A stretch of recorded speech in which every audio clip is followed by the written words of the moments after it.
আবারও সড়ক দুর্ঘটনা চট্টগ্রাম কক্সবাজার মহাসড়কে। এবার লোহাগাড়ায় বাস মাইক্রোবাসের সংঘর্ষে প্রাণ গেছে 7 জনের।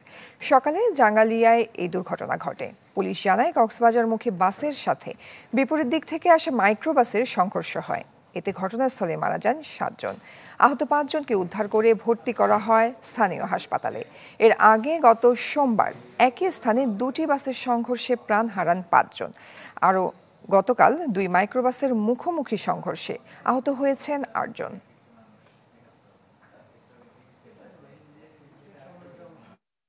কক্সবাজার থেকে চট্টগ্রামগামী একটা মাইক্রোবাসের মুখোমুখি সংঘর্ষ হয়।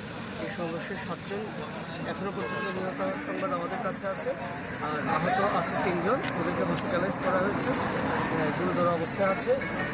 পরবর্তীতে পরিস্থিতি বিবেচনা করে আমরা আইনগত সিদ্ধান্ত। নুডলস খান নাই তো নুডলসই খান নাই।